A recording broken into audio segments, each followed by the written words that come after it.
The biting wind of the South Atlantic whipped through the docks of Buenos Aires in July 1950.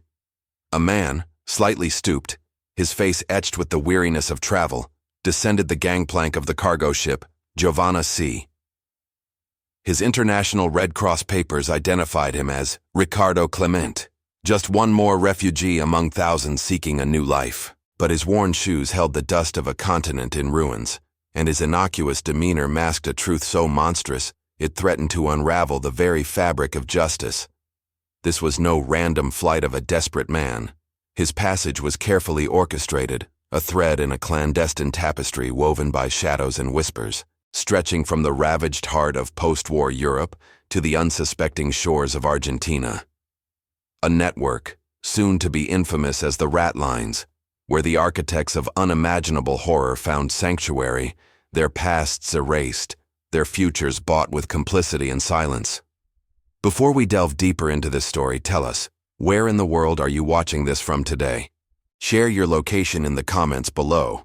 Tonight, on WW2 Lost Stories, we unearth the chilling truth behind the twilight of the condemned, the Vatican Ratlines, and the Nazi exodus to Argentina.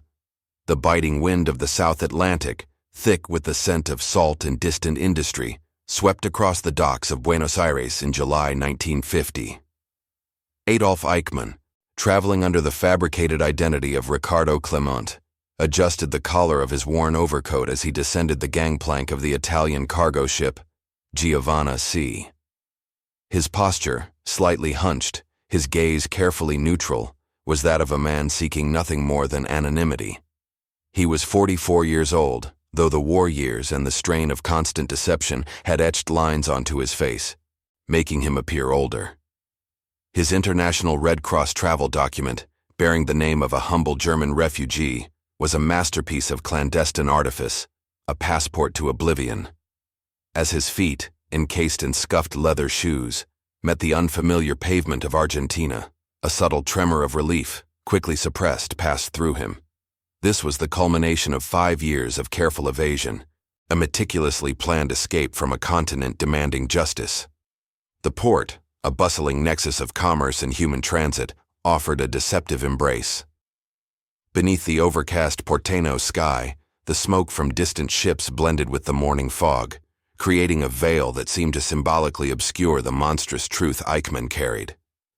He was not merely a refugee, he was the logistical architect of the Holocaust, the man who had coordinated the deportation of millions to the extermination camps, the cold bureaucrat of death.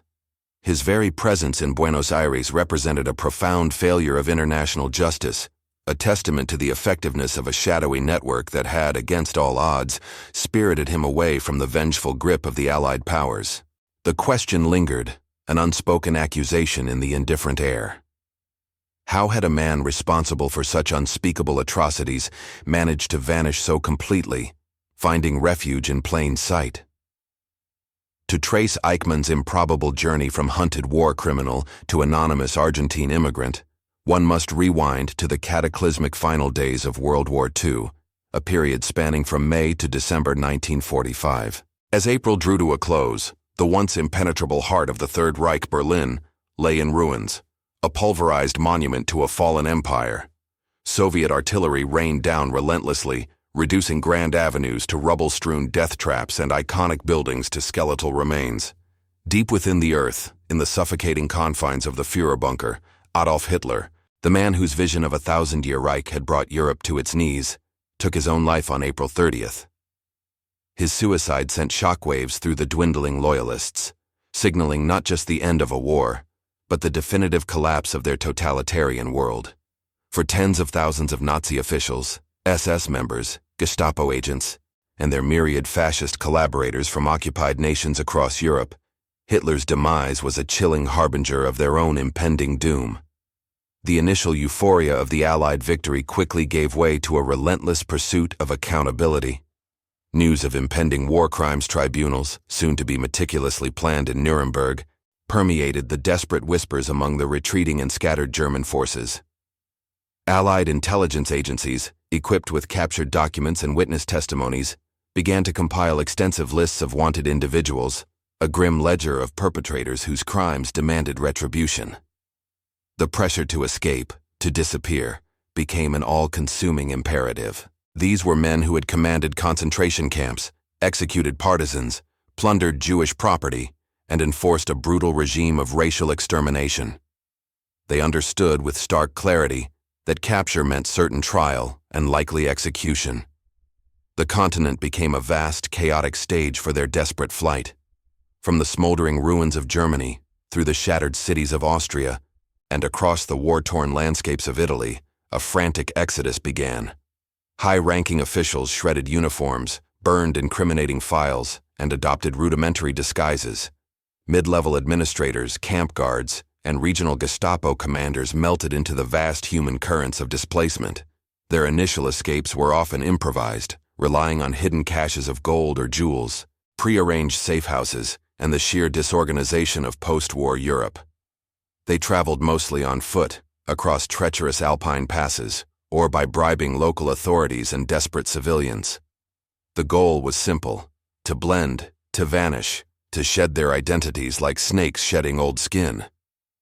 Between May and December 1945, the demographic landscape of Austria and Italy was transformed into an immense, tragic spectacle.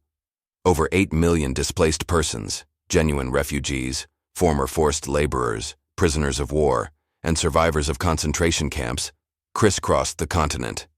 These individuals, exhausted, traumatized, and desperate for succor, flocked to hastily erected refugee camps. In the chaotic, sprawling tent cities and makeshift shelters of places like Glasenbach in Austria, or the overcrowded transit zones of southern Italy, an unimaginable humanitarian crisis unfolded. Amidst this vast and anonymous ocean of human suffering, the fleeing Nazi fugitives found their initial temporary haven.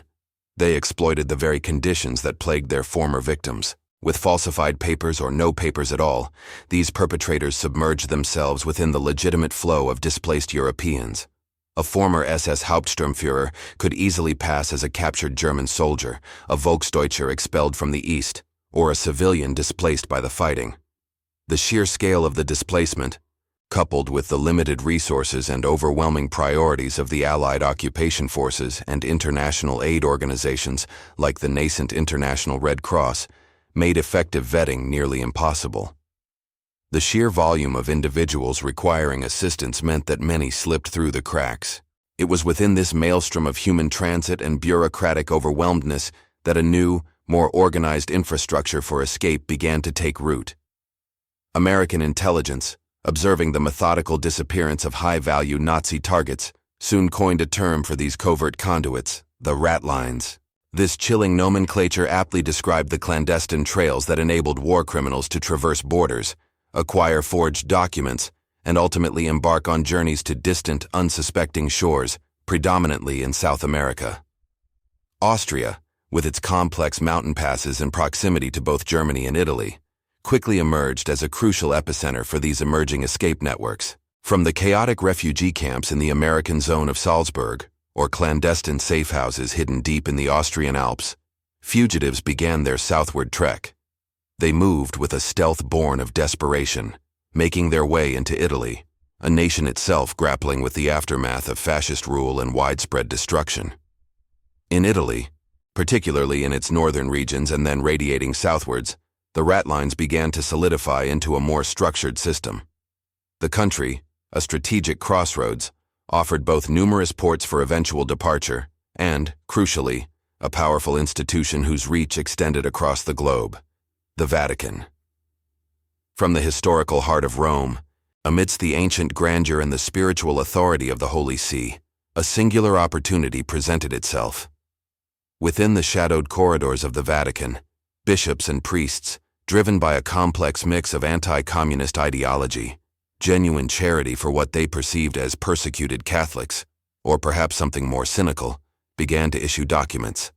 These were not for the victims of the war, but for its perpetrators, providing the initial crucial layer of legitimacy needed for their long journey into oblivion. The stage was set for a moral compromise of staggering proportions, transforming sacred institutions into instruments of impunity. The moral compromise that began to take shape in the immediate aftermath of World War II found its most potent expression within the hallowed institutions of the Catholic Church. From 1945 to 1949, two figures, one a venerable bishop with a controversial past, the other a nationalist priest with direct ties to wartime atrocities, emerged as the pivotal engineers of impunity, weaving the clandestine threads of the Ratlines into a functional network that would shelter hundreds of history's most wanted criminals. At the heart of this shadowy operation in Rome stood Bishop Alois Hudal. An Austrian prelate, Hudal was the rector of the Pontifical Teutonic College of Santa Maria dell'Anima, a prestigious institution in the shadow of St. Peter's Basilica. By 1945, Hudal was 60 years old, his clerical authority imbued with a deep-seated, albeit peculiar ideological conviction.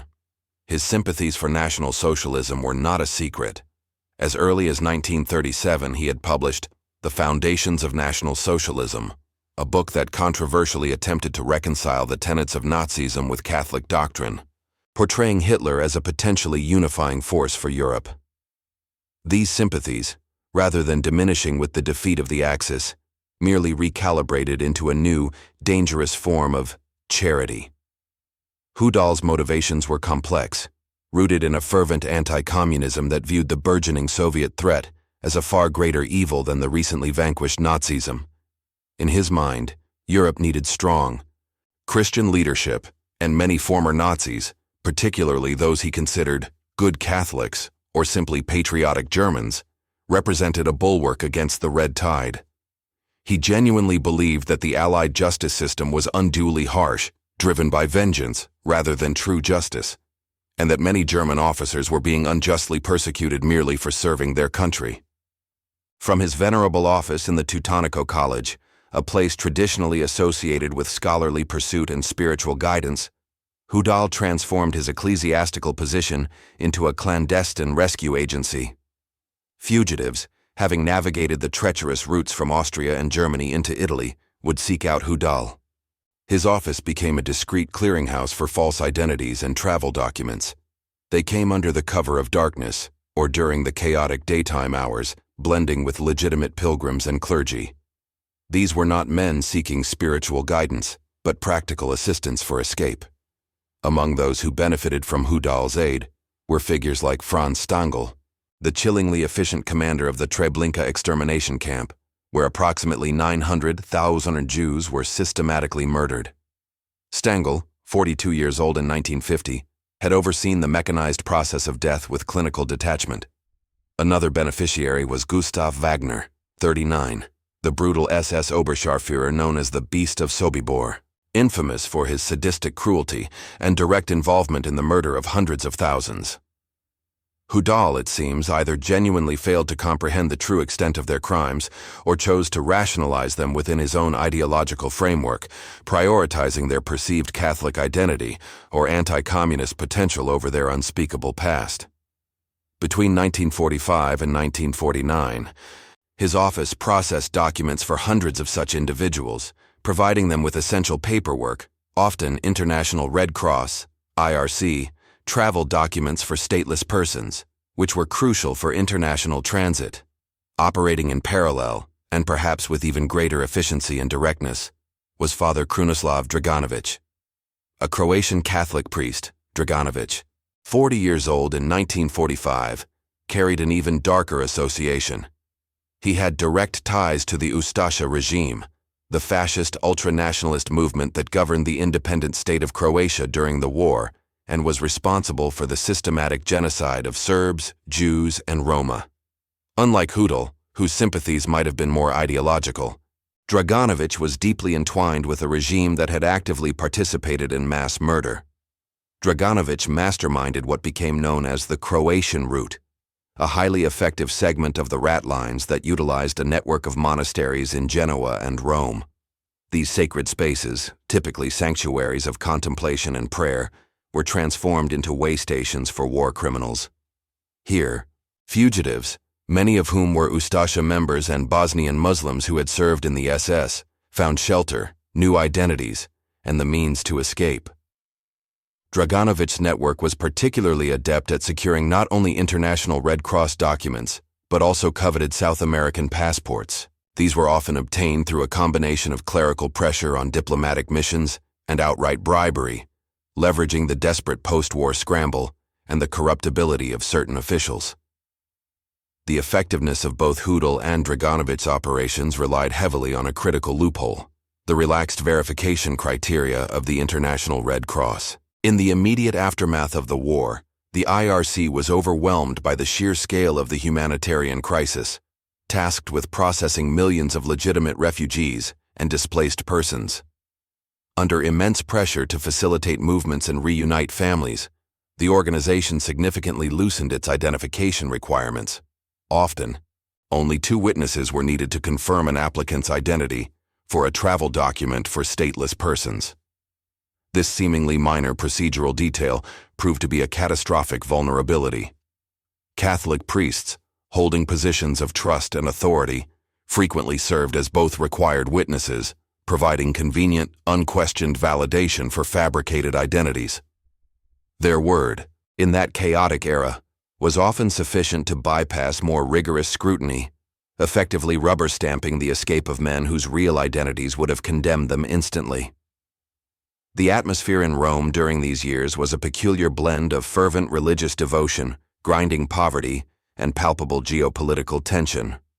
The Eternal City, still bearing the scars of war, teemed with Allied soldiers, desperate Italian civilians, and a floating population of refugees.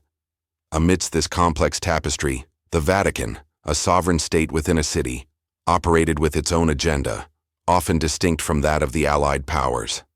Pope Pius XIV, who had maintained a policy of ambiguous neutrality during the war, now focused on the Christian reconstruction of Europe, viewing the rise of communism as the paramount threat.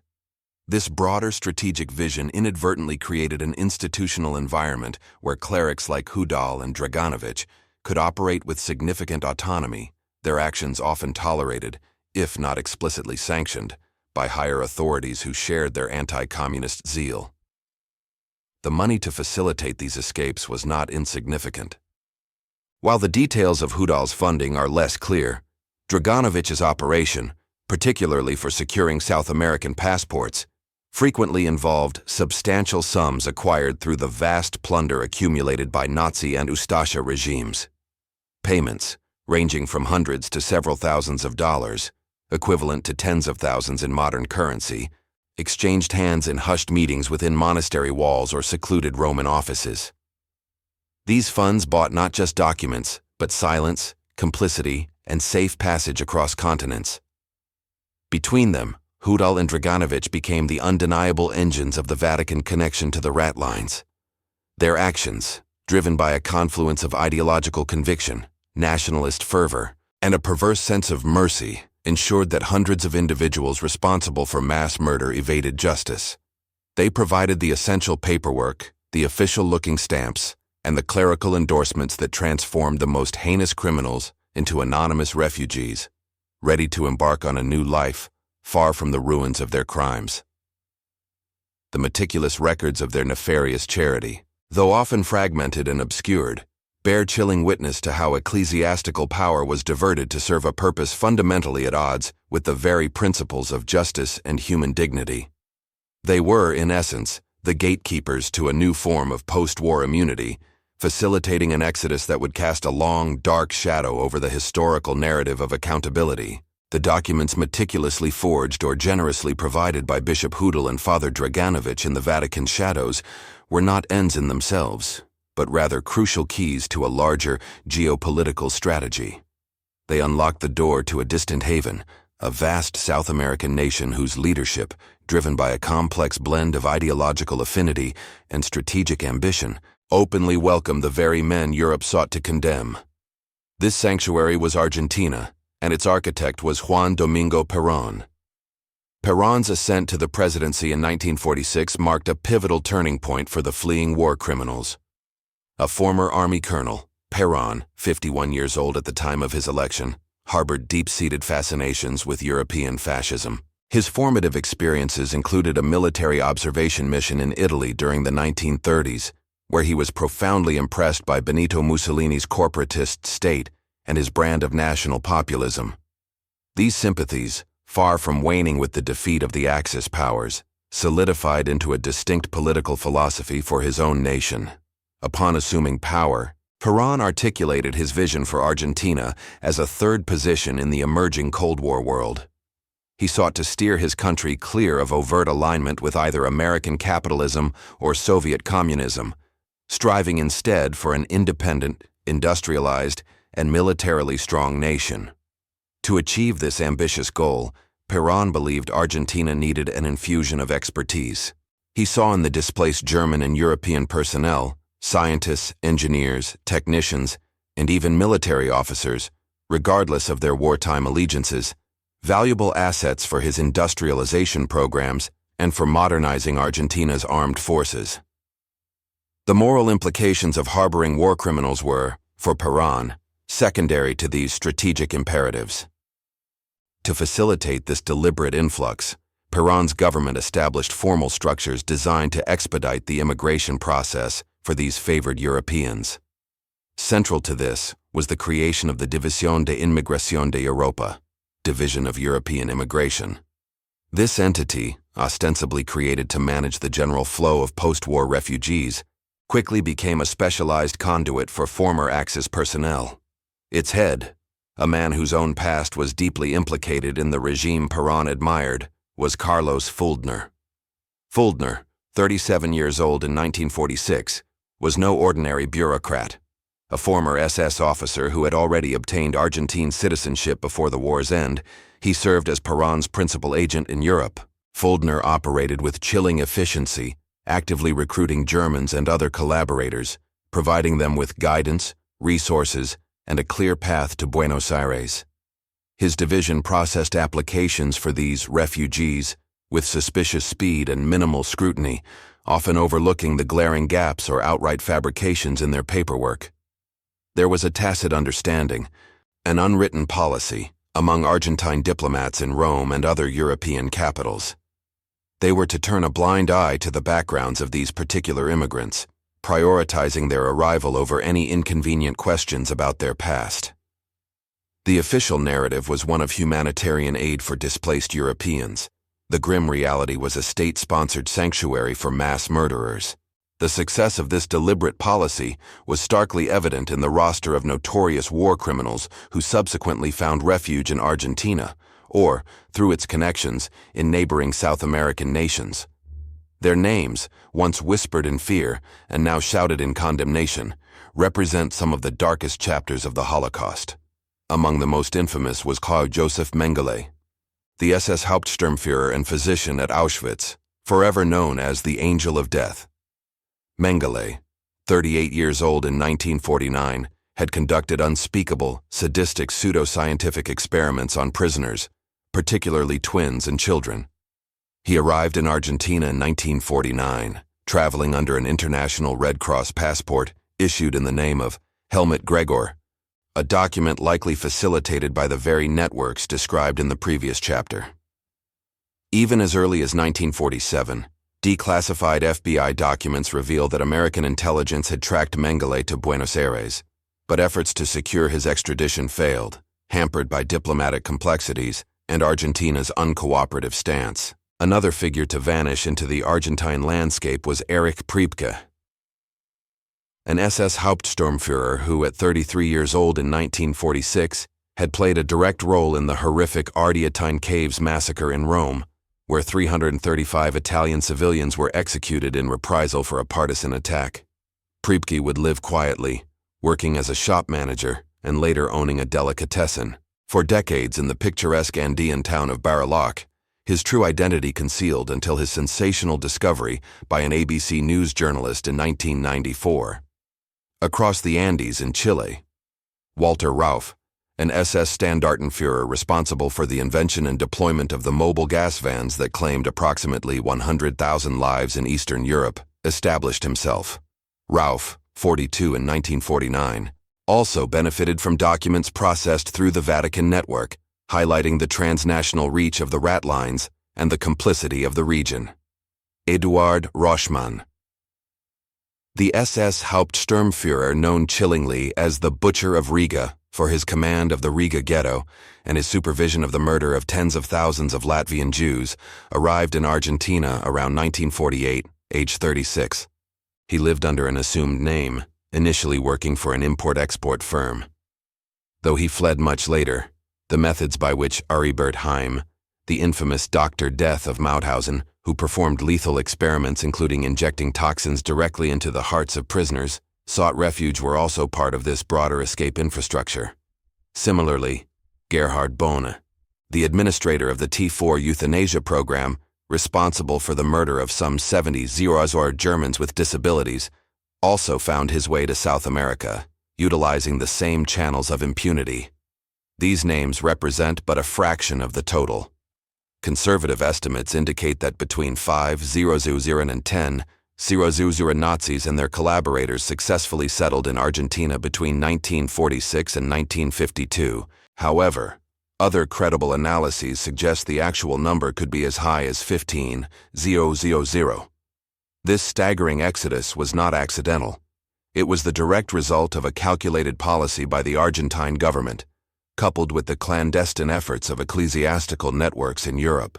The scale of this impenitent migration shattered any illusions of comprehensive post-war justice, cementing South America, and Argentina in particular, as a deliberate sanctuary for those who had committed the most heinous crimes against humanity. The smoke from the ships carrying these men to their new lives blended with the lingering ashes of their victims, creating a dark testament to the profound failure of the world to hold them accountable. The sophisticated system that enabled the exodus of Nazi war criminals to South America, known as the Ratlines, operated with a chilling, almost industrial precision between 1946 and 1948. It was a well-oiled machinery of evasion, meticulously designed to guide fugitives from the ruins of Europe to the welcoming shores of Argentina, bypassing justice at every critical juncture. The journey for a typical fugitive often began in the sprawling, chaotic refugee camps scattered across Austria or southern Germany. These were not the men depicted in propaganda, but often desperate, disheveled figures, clad in civilian clothes, attempting to disappear into the vast ocean of displaced humanity. Their first point of contact was frequently with clandestine networks of former SS members, collectively known as Odessa, Organisation der ehemaligen SS-Angehörigen. This organization, comprised of loyalists determined to protect their own, provided initial assistance, rudimentary false identities, ration cards, and, crucially, funds. These funds were not meager. They were drawn from the vast repositories of loot accumulated during the war. The systematic spoliation of Jewish properties, stolen art, and wealth secreted away from the collapsing Reich. Declassified documents from the American Counterintelligence Corps, CIC, later revealed that between 1946 and 1948, these networks operated clandestine passport mills in at least 15 locations across Austria and Italy, churning out the initial vital layers of deception. Once equipped with an initial identity and some financial means, the fugitive embarked on the arduous journey south.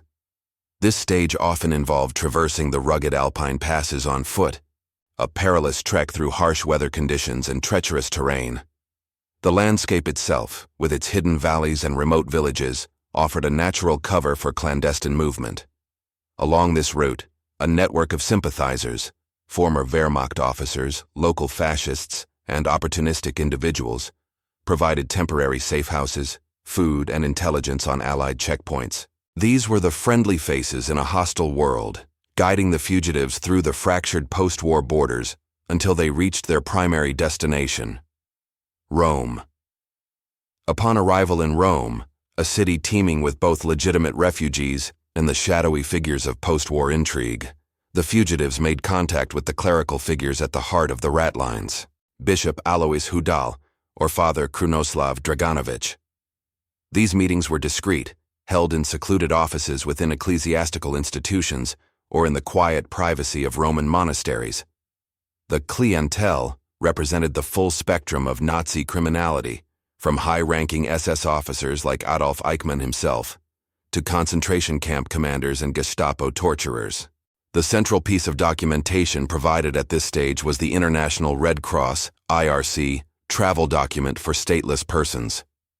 In the chaotic aftermath of the war, The IRC was overwhelmed, tasked with processing millions of legitimate displaced individuals across Europe.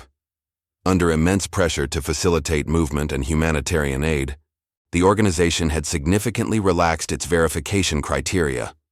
Often, only 2 witnesses were required to confirm an applicant's identity. This procedural vulnerability became the cornerstone of the Ratlines' success. Catholic priests, revered figures of moral authority, frequently served as both required witnesses, providing unquestioned moral validation for fabricated identities. Their word was accepted at face value, bypassing the more rigorous scrutiny that would have undoubtedly exposed the fugitives' true pasts. Simultaneously, through established channels and often via financial incentives, visas for Argentina were secured from the Argentine embassy in Rome. A tacit understanding existed between certain Argentine diplomatic officials and the clerical networks. These specific applications would be expedited, and inconvenient questions about the applicants' backgrounds would not be asked. The cost for this crucial documentation and visa varied significantly, often ranging between $100 and $500 US at the time, a sum equivalent to approximately 15 US euros to 75 US euros modern US dollars. This was a substantial investment, affordable only to those who had benefited from the extensive wartime plundering. With their IRC travel document and Argentine visa in hand, the fugitives made their way from Rome to the bustling port city of Genoa. Here, the final leg of their European escape was arranged: embarkation on transatlantic voyages. Italian shipping lines, particularly the Dodero fleet, played a pivotal role. This fleet maintained direct connections to the Peron government in Argentina, ensuring preferential treatment for these refugees. The ships, often passenger liners converted back from wartime service, provided a final, albeit temporary, sanctuary on the open seas.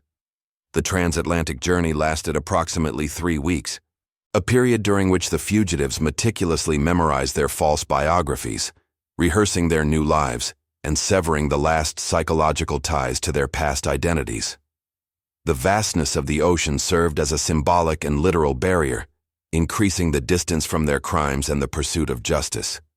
Upon arrival in Buenos Aires, the culmination of this elaborate scheme unfolded with precision. Agents working for Carlos Fuldner, the former SS officer now heading Argentina's Division of European Immigration, often waited at the port. Their presence ensured a seamless entry through Argentine immigration, bypassing any lingering questions or potential scrutiny. They facilitated initial settlement, providing temporary accommodation, and guiding the newly arrived immigrants through the process of obtaining permanent Argentine documentation, effectively erasing their European pasts and cementing their new anonymous lives. The total cost of this elaborate operation, from initial false papers to safe arrival in Buenos Aires, typically ranged from $300 to $700 US dollars, financed through the vast fortunes amassed by the Nazi regime through systematic Aryanization of Jewish properties, widespread looting, and the wholesale plunder of occupied territories. The role of the Vatican in this elaborate conspiracy remains a historically controversial topic, yet documentary evidence, increasingly available, unequivocally points to knowledge and institutional acquiescence. Pope Pius V, Eugenio Pacelli, who had occupied the throne of St. Peter since 1939, maintained a policy of ambiguous neutrality during the war. While he issued generic condemnations of atrocities, he notably refrained from explicitly mentioning the Holocaust or Nazism. Following 1945, his primary political concern shifted to the Christian reconstruction of Europe and the imperative of combating the rising threat of Soviet communism. This overarching policy, combined with a fervent anti-communism shared by many in the church hierarchy, created an institutional environment where clerics like Udall could operate with relative impunity. Documents from the secret Vatican archives, partially released in 2020, revealed that Vatican authorities were aware of Udall's extensive activities in assisting former Nazis as early as 1947. Despite this knowledge, Udall was only discreetly removed from his position in 1952, a full 7 years after the war's end.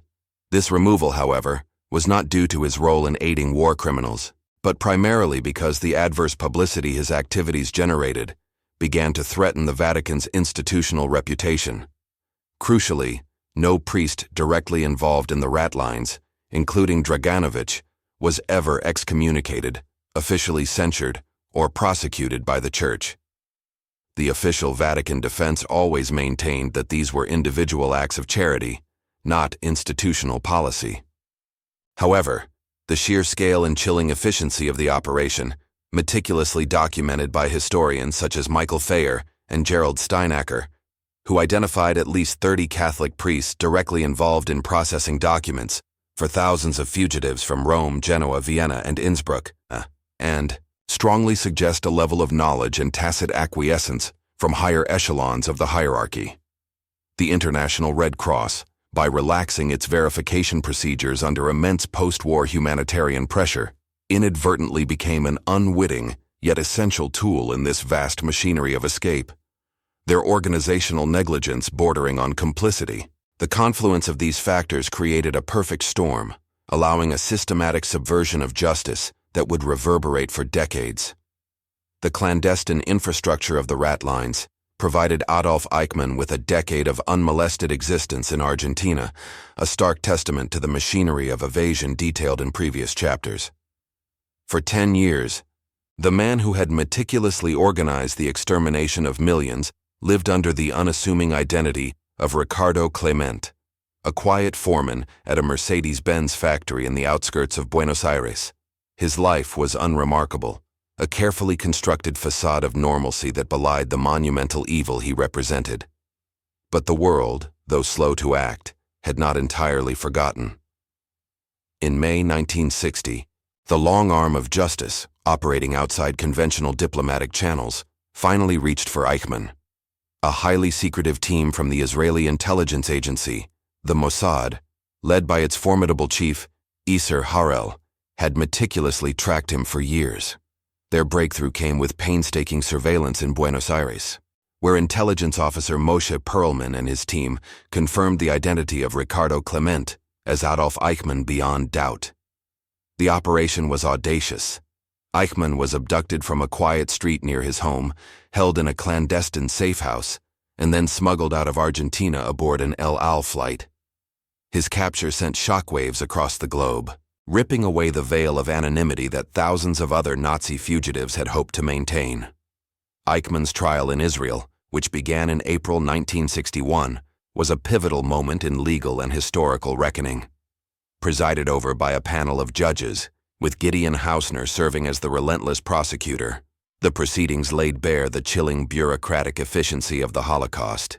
For the first time on a global stage, Holocaust survivors, many of whom had lived in silence for years, recounted their horrific experiences, providing visceral first-hand testimonies that exposed the machinery of genocide Eichmann had administered. His defense of merely following orders was systematically dismantled, revealing him not as a passive cog, but as a zealous orchestrator of death. Found guilty on all counts of crimes against humanity, war crimes, and crimes against the Jewish people, Adolf Eichmann was hanged in June 1962, the only person ever executed in Israel under civilian law. His death marked a profound, albeit delayed, victory for justice and a stark warning to other war criminals. The capture of Eichmann, however, also served as an alarm for other high-profile fugitives who had found sanctuary in South America. Josef Mengele, the infamous Angel of Death of Auschwitz, still living in Argentina, was immediately alerted by the news. Sensing the tightening noose, Mengele, 48 years old at the time, fled quickly across the border into Paraguay, a nation then under the dictatorial rule of Alfredo Stroessner, a military officer of German descent who harbored his own sympathies for former Nazis. From Paraguay, Mengele eventually moved to Brazil, where he would live out the remainder of his life in hiding. He died in 1979, drowning while swimming off the coast of Bertioga, having successfully evaded justice for his monstrous crimes. Decades later, the lingering shadows of the Ratlines continued to be exposed. In 1994, the world watched as Erich Priebke, the former SS captain responsible for the Ardeatine Caves massacre, was dramatically discovered living openly in Bariloche, Argentina, by an ABC News journalist. At 80 years old, Priepke had led a seemingly ordinary life as a shop manager and respected community member. His extradition to Italy, following a protracted legal battle, resulted in his conviction and house arrest, which he served until his death at 100 years old in 2013. His capture reignited public debate about the continued presence of war criminals in South America and the institutional failures that allowed their escape. Other significant fugitives like Walter Rauff, the inventor of mobile gas vans, lived largely unmolested in Chile until his death in 1984, despite repeated attempts at extradition. Alois Brunner, Eichmann's principal assistant and directly responsible for the deportation of 128 WW Jews, likely died in Syria decades later, never facing justice. The enduring impact of the Ratlines extended far beyond individual prosecutions. The global outcry and the persistent efforts of Holocaust survivors and Nazi hunters, most notably Simon Wiesenthal, who founded the Simon Wiesenthal Center in 1977, catalyzed fundamental changes in international law. In 1968, the United Nations adopted the Convention on the Non-Applicability of Statutory Limitations to War Crimes and Crimes Against Humanity. This landmark convention established that genocide, crimes against humanity, and war crimes are imprescriptible. They can never expire, ensuring that perpetrators could be prosecuted decades, even generations, after the facts. This legal framework provided a powerful new tool in the ongoing quest for justice. In South America, under increasing international pressure, governments began the slow and often painful process of confronting their own complicity. In 1992, the sensational discovery of the Archives of Terror in Paraguay, a vast trove of documents from Stroessner's dictatorship, not only exposed the chilling extent of Operation Condor, a coordinated campaign of political repression and state terror by right-wing dictatorships in the Southern Cone, but also revealed the continuing connections between Nazi networks and these authoritarian regimes during the Cold War. Argentina, seeking to reconcile with its own troubled past, established the Comisión para el Esclarecimiento de las Actividades Nazis en la Argentina, CIANA, in 1997.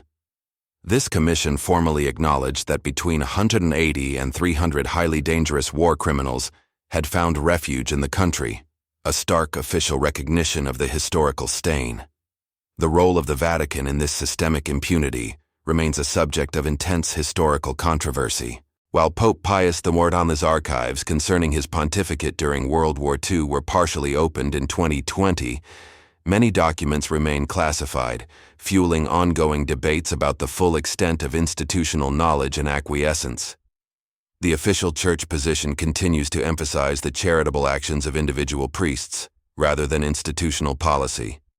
Yet, the scale and coordination of operations, and the subsequent discreet removal of Bishop Hudal, without official condemnation for his actions, suggest a more complex reality. 70 years after that cold, foggy morning in Buenos Aires, when Ricardo Clement disembarked from the Giovanna Sea, the legacy of the Ratlines endures as a somber warning. Thousands of perpetrators of the greatest genocide in history escape justice, not solely through their own cunning, but through the deliberate failures and strategic choices of institutional systems, religious, governmental, and international. These systems, whether driven by anti-communist ideology, geopolitical ambition, or simply overwhelmed bureaucracy, prioritized other agendas over fundamental responsibility. The Vatican network, operating under the rhetoric of Christian mercy, made choices that revealed some lives were deemed more worthy of salvation than others, while the 6 million Jewish victims, and millions of others, never received such documents. Ratlines Argentina calculated that Nazi technicians and scientists were more valuable than moral principles, building industrial development upon a foundation of impunity. And the world, exhausted by war and consumed by the emergent Cold War, allowed justice to be deferred, then delegated, and in far too many cases, ultimately forgotten. When Adolf Eichmann stepped onto that port in 1950, he carried not only his own monstrous guilt, but the collective culpability of systems that deliberately failed in their most fundamental responsibilities. The smoke from the ships has long dissipated, But the unanswered questions left by Eichmann and thousands like him remain suspended over the corridors of the Vatican, the archives of Buenos Aires, and the collective memory of a humanity that still struggles to comprehend how monsters found sanctuary within the very institutions that professed civilization. The seemingly anonymous arrival of Ricardo Clement in Buenos Aires in 1950, a quiet shadow slipping into a new world, was not the end of his story, but merely the agonizing beginning of its unraveling. A decade later, the meticulous work of Mossad agents pierced that veil, dragging Adolf Eichmann from his sanctuary to face a tribunal in Jerusalem. His execution in 1962 was a stark, if delayed, declaration that crimes against humanity would eventually demand a reckoning. Yet it simultaneously illuminated a deeper, more troubling truth.